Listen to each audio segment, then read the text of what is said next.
नमस्कार दोस्तों, आपका स्वागत है अपने YouTube चैनल PFP में। आज हम बात करने वाले हैं बैंकिंग स्टॉक्स के बारे में। निफ्टी 50 में अच्छा खासा करेक्शन आज हमें दिखाई दिया था। उसके साथ ही निफ्टी बैंक भी हमें 3% से ज़्यादा करेक्ट होता हुआ नजर आया था। तो ऐसी सिचुएशन में बेस्ट बैंकिंग स्टॉक्स भी हमें नीचे आते हुए नजर आ रहा है, जिस पर हमें नजर बनाकर रखनी चाहिए। तो सपोर्ट्स को जान लेना चाहिए और बाइंग के लिए तैयार रहना चाहिए, और बाइंग के समय कौन सी स्ट्रैटेजी फॉलो करनी चाहिए उसके बारे में भी बात करेंगे। लेकिन उससे पहले अगर आपने चैनल को सब्सक्राइब नहीं किया है तो प्लीज़ सब्सक्राइब कीजिए, और रेगुलर अपडेट्स पाने के लिए नोटिफिकेशन बेल को प्रेस कीजिए। साथ ही साथ टेलीग्राम चैनल को भी ज्वाइन कीजिए, जिसकी लिंक डिस्क्रिप्शन बॉक्स में दी गई है। तो आप देख सकते हैं सबसे पहला स्टॉक है HDFC बैंक। 1169 का लास्ट ट्रेडेड प्राइस है, जो कि 3.5% आज हमें नीचे दिखाई दिया है। मार्केट कैप की बात करें तो 6,43,000 करोड़ की मार्केट कैप है। डिविडेंड यील्ड है 0.21%। फेस वैल्यू ₹1 पर इक्विटी शेयर है। इंडस्ट्री का पी 28.32 है, जबकि HDFC बैंक का 23.53 दिखाई देता है। प्राइस टू बुक रेशियो हमें 3.76 दिखाई दे रहा है। तो अब चलते हैं चार्ट्स पर, वहां पर कैसी सिचुएशन बनी हुई है उसके बारे में भी बात कर लेते हैं। तो आप देख सकते हैं मार्केट में जब हमें भारी गिरावट देखने को मिल रही थी, तब 750 का level as a strong support दिखाई दिया था, और उसके बाद रिकवरी भी काफ़ी अच्छी दिखाई दी है। जितने भी बैंकिंग स्टॉक्स हमें दिखाई देते हैं, सबसे अच्छी रिकवरी HDFC बैंक ने दिखाई है। 1300 का इसका पुराना ऑल टाइम हाई था, और ये ऑलरेडी 1250 के आसपास पहुंच चुका था, लेकिन वापस यहाँ पर करेक्शन देखने को मिल रहा है। अगर बात करें करंट सिचुएशन के बारे में, तो आप देख पाएंगे फिलहाल ये स्टॉक सारे मूविंग एवरेज के ऊपर हमें ट्रेड करता हुआ नजर आता है। अगर बात करें इसके वीकली चार्ट्स के बारे में, जहां पर एक कैंडल 1 वीक को रिप्रेजेंट करेगा, तो आप देख पाएंगे काफी ज्यादा अच्छा मोमेंटम यहां पर बनता हुआ नजर आता है। और ज्यादातर मूविंग एवरेज इसके 1100 के नीचे हमें दिखाई दे रहे हैं। 1080 के आसपास हमें इसके मूविंग एवरेजेस दिखाई देते हैं। अगर बात करें इसके ऑल टाइम चार्ट के बारे में, जहां पर एक कैंडल 1 मंथ को रिप्रेजेंट करेगी, जिससे हमें पता चलेगा कि स्टॉक ने कैसी मूवमेंट बनाकर दी है, तो आप देख पाएंगे धमाकेदार स्टॉक रहा है। मल्टी बैगर रिटर्न से स्टॉक ने बनाकर दिए हैं। कभी भी ज्यादा डीप करेक्शन स्टॉक में देखने को नहीं मिला है। जब भी करेक्शन देखने को मिलता है तो 20 मंथ्स के ईएमए के आसपास स्टॉक सपोर्ट लेता है, और वापस हमें तेजी कंटिन्यू रहती हुई भी नजर आती है। लेकिन मार्च के क्रैश में बहुत ही ज्यादा गिरावट हो चुकी थी, तो 100 मंथ्स के ईएमए के आसपास स्टॉक आता हुआ नजर आया था, जो कि फिलहाल 774 के आसपास का लेवल कैलकुलेट होकर आता है। और अगर बात करें इसके 20 मंथ्स के ईएमए के बारे में, तो वो 1089 के आसपास बनकर आता है, जो कि हमें वीकली चार्ट पर भी काफी ज्यादा मूविंग एवरेज उसी लेवल के आसपास दिखाई देते थे। तो अगर बात करें यहाँ पर इसके पोजीशंस के बारे में, तो अगर आपने ऊपर पोजीशन बनाकर रखी है, आप अभी लॉस में चल रहे हैं, तो मेरा मानना है फंडामेंटली काफी स्ट्रॉन्ग बैंक है, आपको लॉन्ग टर्म के लिए कंटिन्यू करना चाहिए। और अगर आपने नीचे पोजीशन बनाकर रखी है, आप अभी प्रॉफिट में चल रहे हैं, लॉन्ग टर्म के लिए लिया है, तो कंटिन्यू होल्डिंग कीजिए। लेकिन अगर आपने शॉर्ट टर्म के लिए लिया है, तो यहाँ पर जो सारे मूविंग एवरेजेस बनकर आते हैं, उसमें से सबसे नीचे वाला है वो 1080 का है। और हमने देखा भी कि 1080 के आसपास कई ज्यादा सपोर्ट्स हमें दिखा देते हैं। तो अगर ये लेवल टूट जाता है, तो आपको प्रॉफिट बुकिंग के बारे में सोचना चाहिए। फ्रेश बाइंग के बारे में बात करें उससे पहले मैं आपको बताना चाहूंगा कि वीडियो का एंड जरूर देखिएगा, जहां पर मैं आपको शायद शेयर करने वाला हूं कि कौन से रिस्क हैं जो कि बैंकिंग स्टॉक्स में इन्वेस्ट करने के समय एसोसिएट है, और कौन सी हमें स्ट्रैटेजी अपनानी चाहिए बाइंग के समय। तो यहाँ पर फ्रेश बाइंग के बारे में बात कर लेते हैं। तो जो पहला सपोर्ट हमें यहाँ पर दिखा देता है, 1000 का सपोर्ट दिखाई दे रहा है। 1000 से करके 1050 का लेवल है। यहाँ पर आप बाइंग करने के बारे में सोच सकते हैं। ये लेवल काफी अच्छा लेवल है। हालांकि हमने देखा 1080 के आसपास कई सपोर्ट हमें दिखाई देते हैं, लेकिन मेरा मानना है कि ये हमें नीचे आता हुआ भी नजर आ सकता है। उसके बारे में डिटेल में लास्ट में हम चर्चा करने वाले हैं। तो यहाँ पर 1000 से करके 1050 का जो लेवल है, वहां पर आप नजर बनाकर रख सकते हैं। और अगर बात करें इसके दूसरे सपोर्ट के बारे में, तो दूसरा सपोर्ट बनकर आता है 950 के आसपास का लेवल। तो अगर आपको स्टॉक कहीं पर भी 900 से करके 950 के आसपास दिखा देता है, तो काफी अच्छा लेवल है जहां पर आप बाइंग करने के बारे में सोच सकते हैं।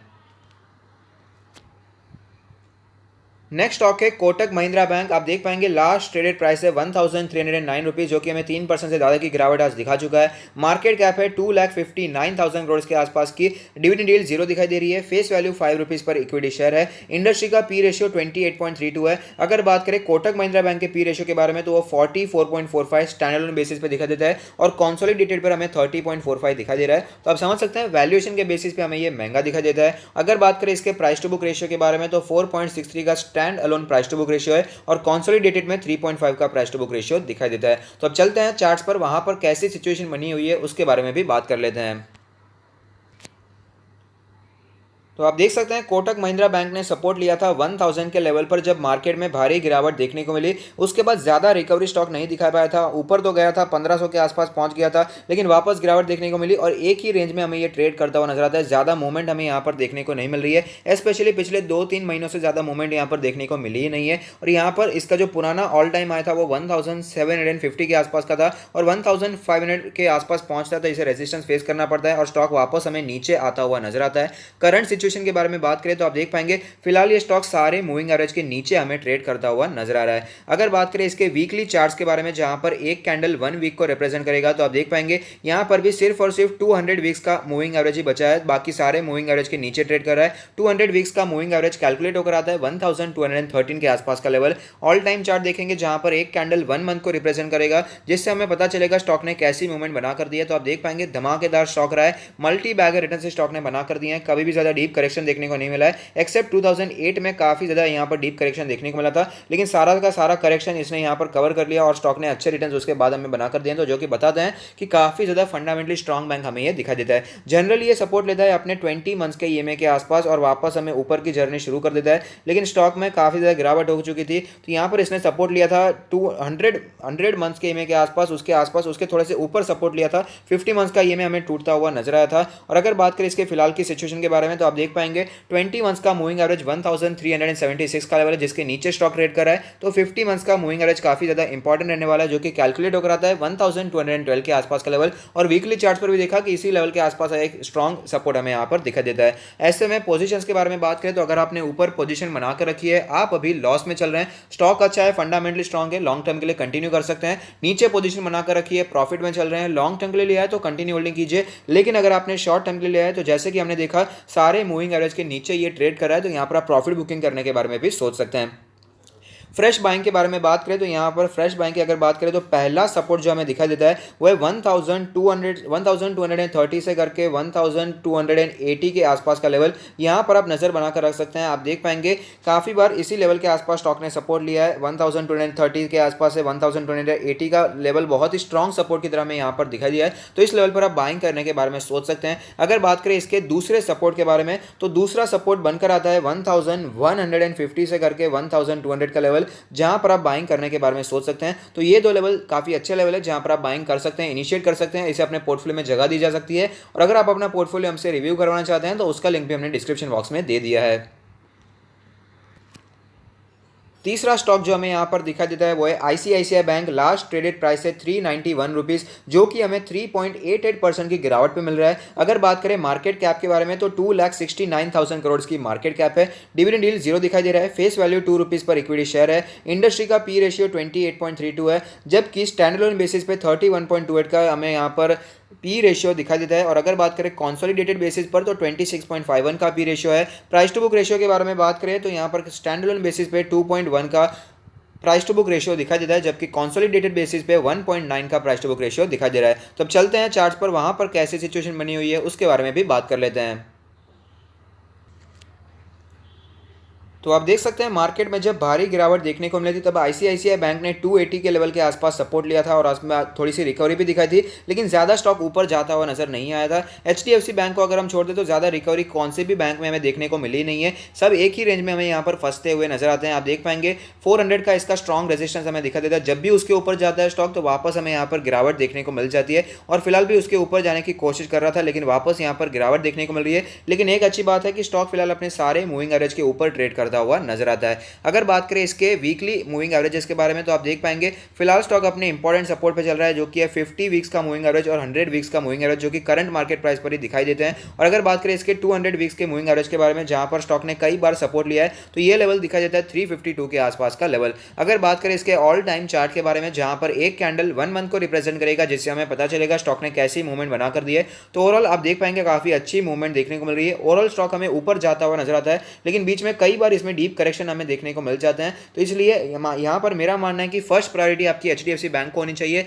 उसके बाद कोटक महिंद्रा बैंक, उसके बाद आईसीआईसीआई बैंक होनी चाहिए। और अगर उसके बाद भी अगर आपको इन्वेस्टमेंट यहाँ पर बैंक्स में करना है तो आप एक्सिस बैंक को भी चूज करने के बारे में सोच सकते हैं।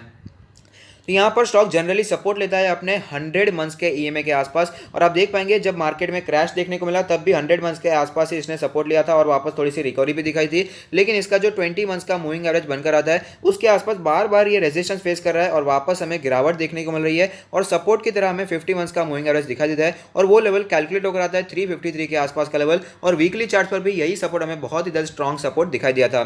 तो ऐसे में पोजीशंस के बारे में क्या करना चाहिए, ऊपर पोजीशन बनाकर रखी है, आप अभी लॉस में चल रहे हैं तो मेरा मानना है अच्छा स्टॉक है, इसे आप लॉन्ग टर्म के लिए कंटिन्यू करने के बारे में सोच सकते हैं। अगर आपने नीचे पोजीशन बना कर रखी है, प्रॉफिट में चल रहे हैं, लॉन्ग टर्म के लिए लिया है तो कंटिन्यू होल्डिंग कीजिए। लेकिन अगर आपने शॉर्ट टर्म के लिए लिया है तो यहाँ पर जब ये सारे मूविंग एवरेजेस के अगर नीचे आ जाता है तो यहाँ पर आप प्रॉफिट बुकिंग करने के बारे में सोच सकते हैं। और अभी भी प्रॉफिट बुकिंग करेंगे तो भी कोई प्रॉब्लम नहीं है, क्योंकि एक इंपॉर्टेंट रेजिस्टेंस के आसपास ही ट्रेड करता हुआ नजर आता है। और वैसे भी एनपीएस की सिचुएशन आगे आने वाले समय में खराब हो सकती है, और यहाँ पर सुप्रीम कोर्ट का क्या यहाँ पर बयान आता है, क्या वर्डिक्ट आता है, वो भी काफी इंटरेस्टिंग रहने वाला है। तो यहाँ पर शॉर्ट टर्म के लिए लिया है तो पोजीशन आप यहाँ पर स्क्वायर ऑफ करने के बारे में भी सोच सकते हैं, प्रॉफिट बुकिंग भी कर सकते हैं। फ्रेश बाय के बारे में बात करें उससे पहले यहाँ पर मैं बताना चाहूंगा स्टॉक तीनों ही अच्छे हैं, अपने पोर्टफोलियो में जगह दी जा सकती है। और साथ ही साथ अगर आप अपना पोर्टफोलियो हमसे रिव्यू करवाना चाहते हैं तो उसका लिंक भी हमने डिस्क्रिप्शन बॉक्स में दे दिया है। तो यहाँ पर अगर पहले सपोर्ट के बारे में बात करें तो पहला सपोर्ट बनकर आता है 340 से करके 360 के आसपास का लेवल। कई बार स्टॉक ने इसी सपोर्ट पर, इसी लेवल पर सपोर्ट लिया है और वापस ऊपर की जर्नी भी डिसाइड की है, तो इस लेवल पर आप बाइंग करने के बारे में सोच सकते हैं। अगर बात करें इसके दूसरे सपोर्ट के बारे में तो दूसरा सपोर्ट बनकर आता है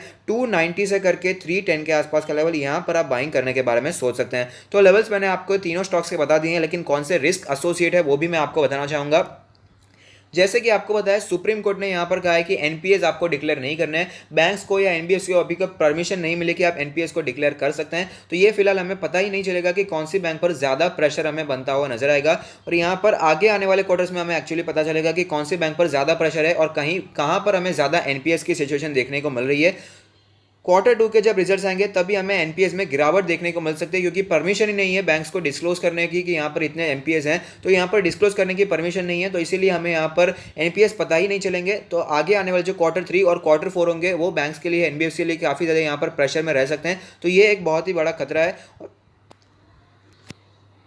तो ये था वो रिस्क जो कि आपको पता होना चाहिए, लेकिन कौन सी स्ट्रैटेजी है जो आप अप्लाई करने के बारे में सोच सकते हैं। यहाँ पर मैंने 3 स्टॉक्स के बारे में आपको बाइंग रेंज बताई है। जो पहला रेंज मैंने आपको बताया वहाँ पर आप थोड़ी सी बाइंग करने के बारे में सोच सकते हैं। अगर आपको स्टॉक गिरावट पे मिल जाता है और सपोज कि सुप्रीम कोर्ट का वर्डिक्ट अभी भी नहीं आता है और आपको ये बाइंग लेवल्स मिल जाते हैं, तो वहाँ पर आप थोड़ी सी क्वांटिटी उठाने के बारे में सोच सकते हैं। सपोज आपने सोचा है कि किसी एक बैंक में आपको 100 क्वांटिटीज उठानी है, तो वहाँ पर आप 10 या 15 या 20 क्वांटिटीज उठाने के बारे में सोच सकते हैं, और उसके बाद वेट कर सकते हैं सुप्रीम कोर्ट के वर्डिक्ट के आने का। अगर वो बैंक्स के फेवर में आता है तो अच्छी बात है, वहां पर थोड़े से ऊपर के प्राइस में भी लेंगे तो भी कोई प्रॉब्लम नहीं है। लेकिन सपोज बैंक्स के फेवर में नहीं आता और बहुत ही भारी गिरावट देखने को मिलेगी, तो आपके पास कैश होना भी बहुत जरूरी है। इसीलिए अगर आप 100 शेयर्स एक्यूमुलेट करना चाहते हैं तो उसमें से 20 आप यहां पर पहले ही एक्यूमुलेट कर सकते हैं, अगर आपको पहला बाइंग लेवल दिखाई देता है। अगर नहीं दिखाई देता है तो वेट करना ही बेहतर रहेगा, क्योंकि सुप्रीम कोर्ट का वर्डिक्ट क्या आएगा वो काफी ज्यादा इंटरेस्टिंग रहने वाला है, वो पूरी स्टोरी भी बदल सकता है। और यूएस के इलेक्शंस के बाद के लिए भी आपको थोड़े से कैश यहां पर साइड में रखने चाहिए, यहां पर थोड़ा सा कैश साइड में रखना चाहिए कि आप इन्वेस्ट करने के लिए यहाँ पर आपको काम में है, क्योंकि यूएस के इलेक्शंस के बाद भी स्टोरी चेंज हो सकती है। कौन जीतता है यूएस के इलेक्शंस वो भी काफी इंटरेस्टिंग रहने वाला है। तो सोच समझकर आपको इन्वेस्ट करना है, बहुत ही ज्यादा एक ही प्राइस पर आपको इन्वेस्ट नहीं करना है। धीरे धीरे एक्यूमुलेट करने के बारे में सोचिए, लॉन्ग टर्म के लिए एक्यूमुलेट कीजिए, लेकिन एक ही साथ पूरा पैसा इन्वेस्टमेंट नहीं करना है। तो अगर आपको ये वीडियो पसंद आता है तो लाइक कीजिए, शेयर कीजिए, कमेंट कीजिए, सब्सक्राइब कीजिए और मुझे मोटिवेट कीजिए। Thank you, stay happy, happy investing.